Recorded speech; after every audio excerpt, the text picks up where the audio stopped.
आज हम लोग क्या हैं क्लास 7th का तीसरा चैप्टर पढ़ने जा रहे हैं। क्या है क्लास 7th का तीसरा चैप्टर, जिसमें क्या है निम्नलिखित कथनों पर विचार कीजिए। क्या करना है आपको, क्या करना है, निम्नलिखित कथनों पर विचार करना है। पादप रेशे से सूती वस्त्र बनाया जाता है, तो ये कथन है। पादप रेशा से क्या होता है, सूती वस्त्र बनाया जाता है।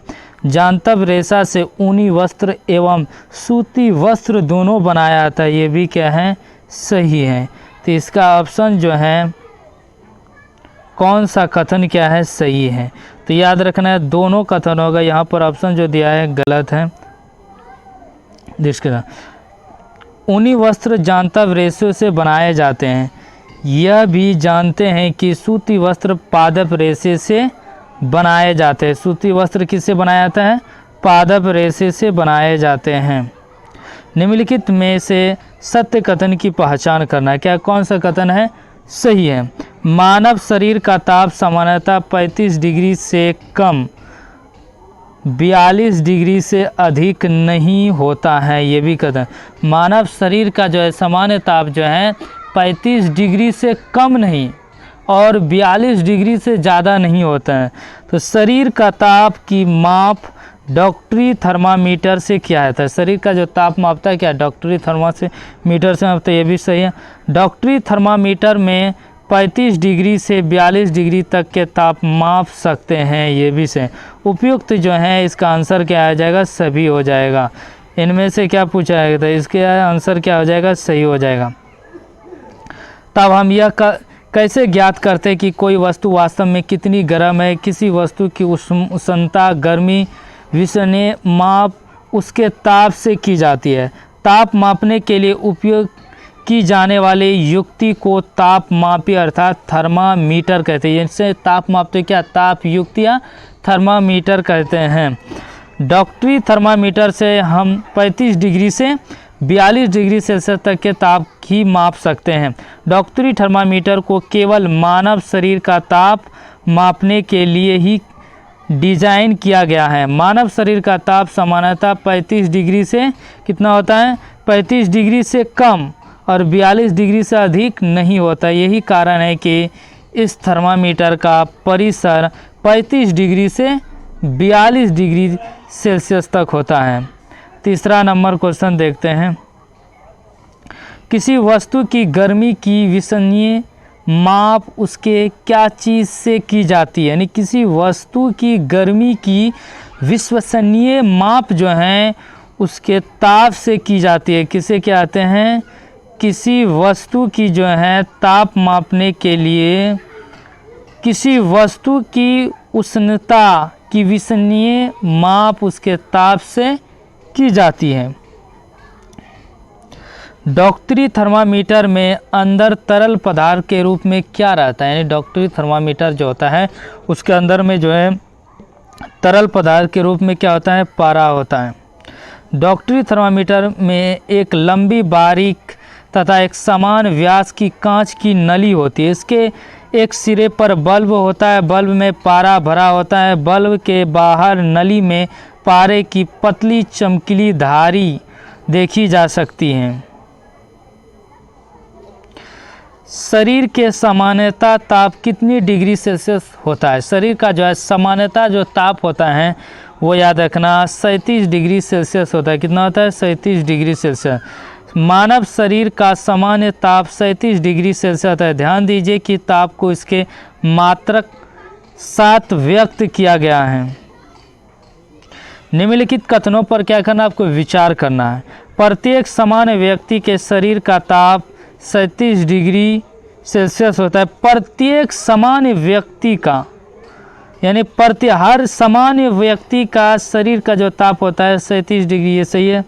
यह आवश्यक नहीं है कि प्रत्येक व्यक्ति का सामान्य ताप 37 डिग्री हो, ये भी सही है। शरीर का ताप कुछ अधिक अथवा कुछ कम भी हो सकता है, ये भी सही है। गलत कौन सा कथन, इनमें से कोई कथन जो है गलत नहीं है। मानव शरीर का सामान्य ताप 37 डिग्री है। ध्यान दीजिए कि ताप को इसके मात्रक के साथ व्यक्त किया गया है। यह आवश्यक नहीं है कि प्रत्येक व्यक्ति का सामान्य ताप 37 डिग्री हो, यह कुछ अधिक अथवा कुछ कम भी हो सकता है। वास्तव में जिस हम सामान्य ताप नॉर्मल टेम्परेचर कहते हैं वह स्वस्थ व्यक्तियों के विशाल समूह के शरीर का औसत ताप है। क्या है? औसत ताप है। डॉक्टरी थर्मामीटर का उपयोग करने के लिए आवश्यक सावधानियों में से कौन नहीं, यानी डॉक्टरी थर्मामीटर का उपयोग करते हैं उस समय जो है सावधानी बरतना चाहिए, वो क्या सावधानी इसमें बरतने की चीज़ नहीं है। तो मानव शरीर का ताप मापने को छोड़कर किसी अन्य वस्तु का ताप मापने के लिए कभी मत कीजिए। सेवा यानी ये क्या, डॉक्टरी थर्मामीटर जो मानव शरीर के ही टेम्परेचर को मापने के लिए इसका डिज़ाइन किया गया है, दूसरे चीज़ को उसका टेम्परेचर मापने के लिए नहीं है। तो ये सही है। थर्मामीटर को धूप तथा आग के पास रखने से क्या बचाइए, ऐसा करने से यह क्या हो जाएगा, यह टूट सकता है। यानी क्या है, ये कांच का बना होता है। डॉक्टरी थर्मामीटर जो है कांच का, तो इससे क्या होता है, धूप में रखिया गया क्या होता है, आग के पास रखिए तो क्या फट जाएगा। तो ये भी इसका सही कहना है। थर्मामीटर का उपयोग करते समय इसे बल्ब से पकड़ना चाहिए। बल्ब से क्या करना, पकड़ना चाहिए।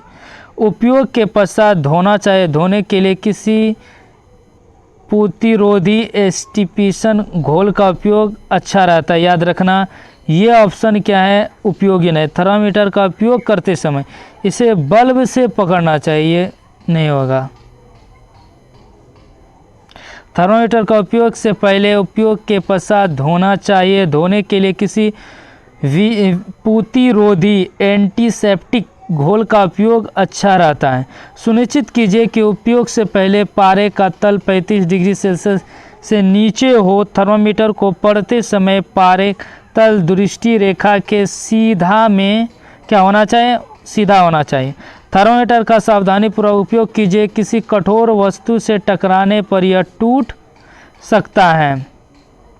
थर्मामीटर का उपयोग करते समय इसे बल्ब से नहीं पकड़ना चाहिए। डॉक्टरी थर्मामीटर का उपयोग मानव शरीर का ताप मापने को छोड़कर किसी अन्य वस्तु का ताप मापने के लिए कभी मत कीजिए। क्या करना है, कभी मत कीजिए। किस थर्मामीटर का परिसर 10 डिग्री सेल्सियस से 180 डिग्री सेल्सियस तक होता है, यानी किस थर्मामीटर का? तो याद रखना क्या होता है, प्रयोगशाला थर्मामीटर। प्रयोगशाला थर्मामीटर का जो है उसका परिसर जो होता है मापने का जो है -10 डिग्री सेल्सियस से लेकर 110 डिग्री सेल्सियस तक के तापमान को माप सकता है। प्रयोगशाला तापमापी।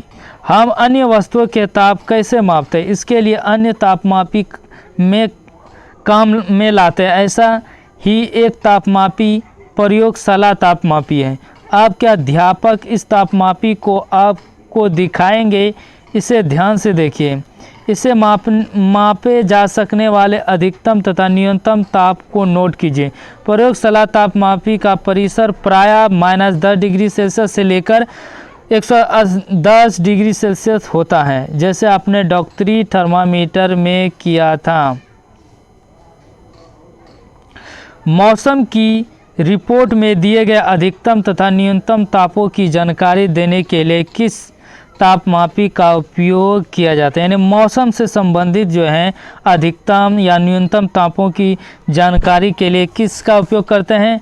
अधिकतम न्यूनतम तापमापी का उपयोग करते हैं। किसका? अधिकतम न्यूनतम तापमापी का।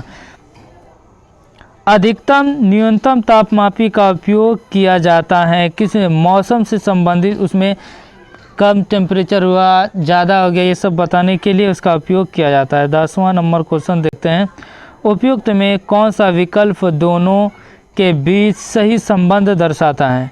कथन दिया हुआ, किसी प्रयोगशाला तापमापी द्वारा ताप का पाठ्यांक तभी नोट करना चाहिए जब उसका बल्ब जल या उस वस्तु में रखा है जिसका ताप मापना है। जैसे ही तापमापी को जल से बाहर निकालते हैं पारे का तल गिरने लगता है। यानी क्या है, जब किसी टेम्परेचर मापना है, उसमें जिस चीज़ को मापना है तो उसमें डाल दिए मापने वाले चीज़ों थर्मामीटर या तापमान मापने वाले, तो तो उसके बाद उस चीज़ से आप निकाल लिया, तो क्या धीरे धीरे उसका पारा का जो है टेम्परेचर क्या हो धीरे धीरे गिरने लगेगा। तो ये याद रखना, इसका जो है कथन और कारण जो है सही है। क्या आप देखते हैं कि जैसे ही तापमापी को जल से बाहर निकालते हैं पारे का तल गिरने लगता है। इसका अर्थ है कि किसी प्रयोगशाला तापमापी द्वारा ताप का पाठ्यांक तभी नोट करना चाहिए जब उसका बल्ब जल या उस वस्तु में रखा है जिसका ताप मापना है। ऊष्मा का स्थानांतरण। ऊष्मा सदैव गर्म वस्तु से अपेक्षाकृत ठंडे वस्तु की ओर क्या आता है प्रवाहित जाती है। सही है, यानी क्या है गर्म से कहीं गर्म है कहीं ठंडा है, तो ऊष्मा क्या होगा गर्म से ठंडे की तरफ जाएगा। तो ये तो याद रखना क्या है सही है, ऊष्मा का स्थानांतरण।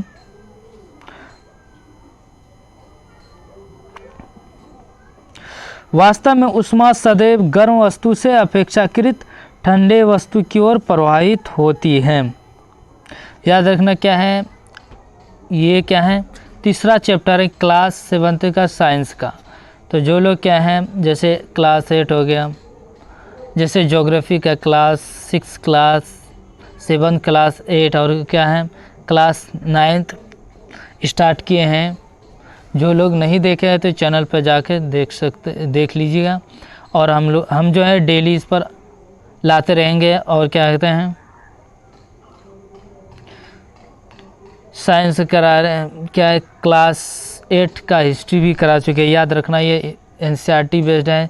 आजकल जो है एनसीईआरटी से बहुत ज़्यादा क्वेश्चन पूछे जा रहे थे, इसलिए सभी एग्ज़ामों के लिए हैं एनसीईआरटी बेस्ड है। चलिए, और याद रखना क्या है जो लोग चैनल को सब्सक्राइब नहीं किया है तो हमारे चैनल को सब्सक्राइब कर लीजिए और क्या है ज़्यादा से ज़्यादा वीडियो को शेयर कीजिए। क्या है यह प्रक्रम जिसमें ऊष्मा किसी वस्तु के गर्म सिर से ठंडे सिरे की ओर स्थानांतरित होता है कहलाता है। क्या कहलाता है?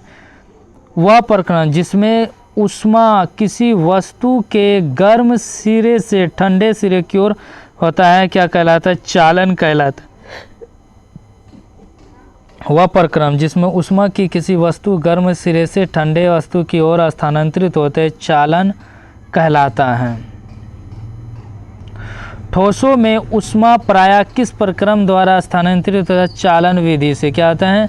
चालन विधि से। जैसे क्या मान लें ये रड है, इस पर यहाँ क्या है गर्म कर रहे हैं ये रड को, यहाँ गर्म होगा धीरे धीरे यहाँ गर्म कर रहे हैं, लेकिन धीरे धीरे यहाँ तक इसका गर्म आ जाएगा, यहाँ तक गर्म हो जाएगा। तो ये किस विधि से गर्म हुआ? चालन विधि से। वह प्रक्रम जिसमें ऊष्मा किसी वस्तु के गर्म सिरे से ठंडे सिरे की ओर स्थानांतरित होती है चालन कहलाता है। ठोस में ऊष्मा प्रायः चालन के प्रक्रम द्वारा स्थानांतरित होती है। जो पदार्थ अपने से होकर ऊष्मा को आसानी से जाने देते हैं उन्हें ऊष्मा का क्या कहते हैं? कहते हैं चालक। क्या कहते हैं? जो वस्तु ऊष्मा को अपने अंदर से आसानी से जाने देता है उसे ऊष्मा का चालक कहलाता है। जो पदार्थ अपने से होकर ऊष्मा आसानी से जाने देते हैं ऊष्मा का चालक कहते हैं। जैसे एल्युमिनियम हो गया, आयरन तथा कॉपर। जो पदार्थ अपने से होकर ऊष्मा आसानी से नहीं जाने देते हैं उन्हें ऊष्मा का क्या कहते हैं? कुचालक कहते हैं।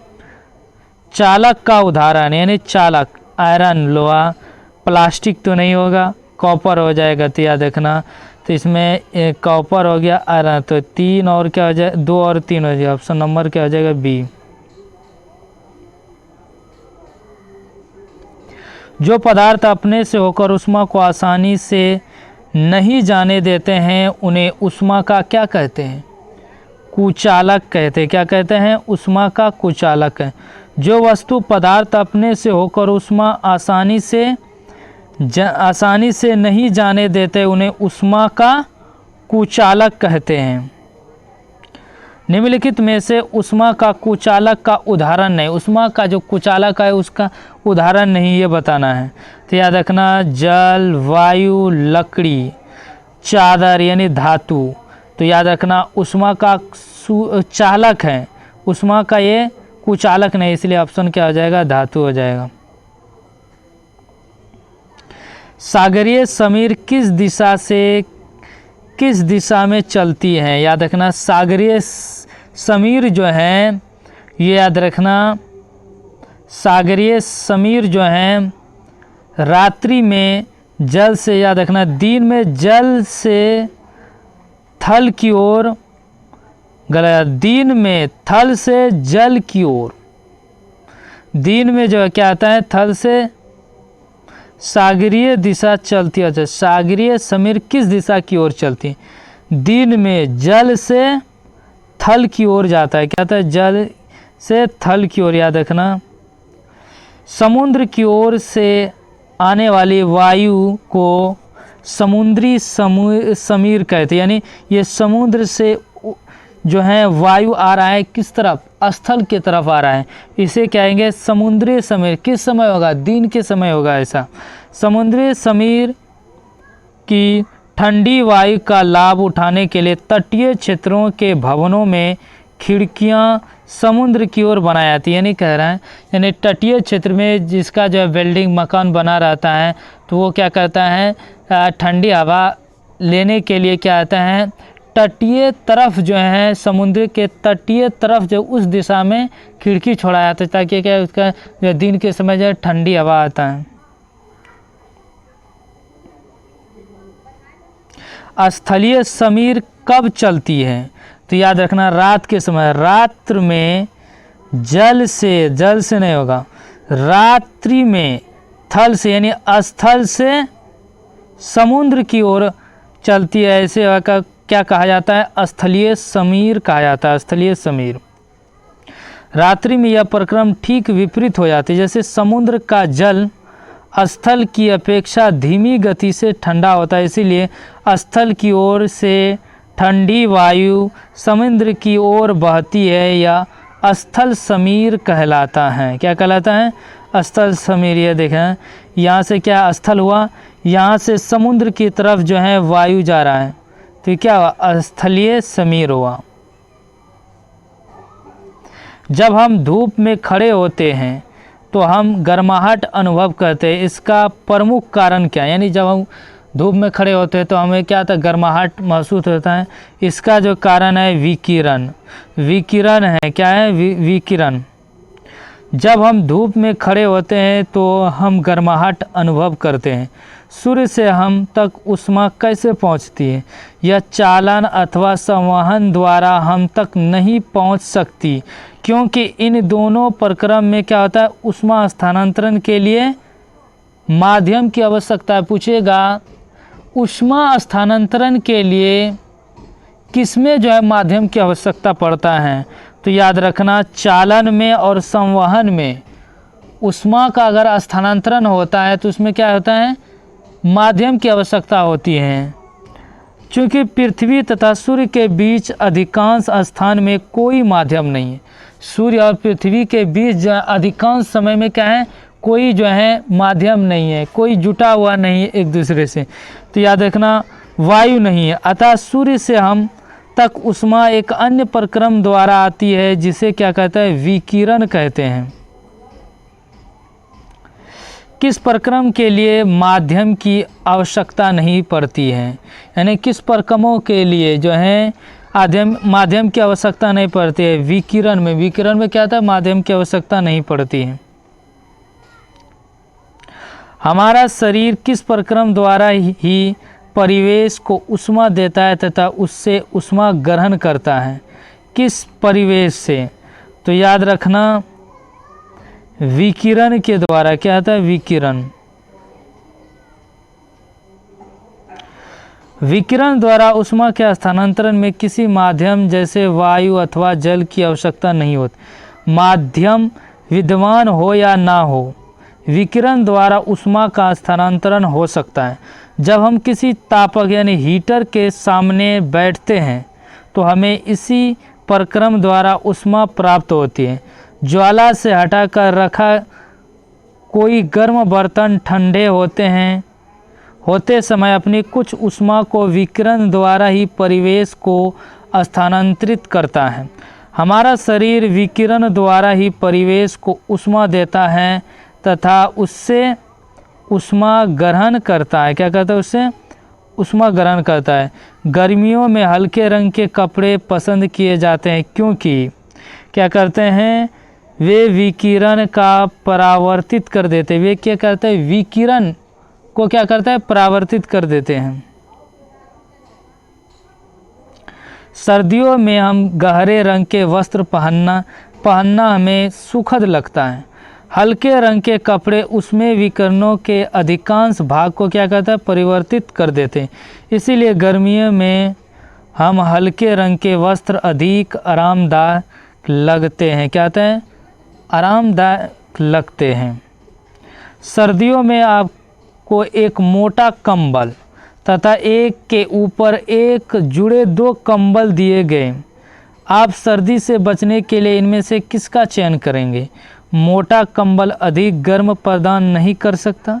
2 कंबल से होकर अधिक ऊष्मा स्थानांतरित होता है।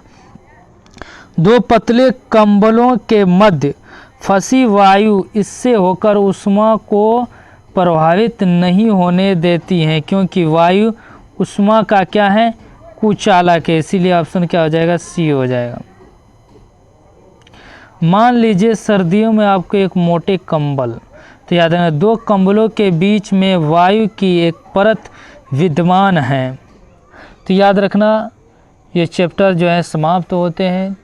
तो जो लोग नहीं पढ़े हैं चैनल पर जाकर क्या है पढ़ लीजिए और जो है इस वीडियो को जो है ज़्यादा से ज़्यादा शेयर कीजिए। जो लोग सब्सक्राइबर नहीं किए हैं चैनल को सब्सक्राइब कर लीजिए। क्या है हम डेली जो है क्लास हिस्ट्री हो गया, ज्योग्राफी हो गया, साइंस हो गया, इकोनॉमिक्स हो गया, ऑफिसर एकेडमी के द्वारा जो लॉन्च किया बुक है सभी को पढ़ाएंगे। धीरे क्लास 6, 7, 8, 9 चालू कर चुके हैं ज्योग्राफी का। 12th तक हम कंप्लीट करेंगे। साइंस का भी पढ़ा रहे हैं। हिस्ट्री का 8 तक पढ़ा चुके हैं। तो जो लोग नहीं देखे हैं तो चैनल पर देख लीजिए। अगर किसी को वीडियो का लिंक नहीं मिल रहा है नहीं है तो हमारे टेलीग्राम चैनल पर आप जुड़ जाइए। वहाँ से आपको क्या है लिंक मिल जाएगा, वहाँ से आप देख सकते हैं। तो हमारे टेलीग्राम चैनल का नाम जो है वन वे सीटेड क्लास। तो चलिए जो हम एंड करते हैं अपने क्लास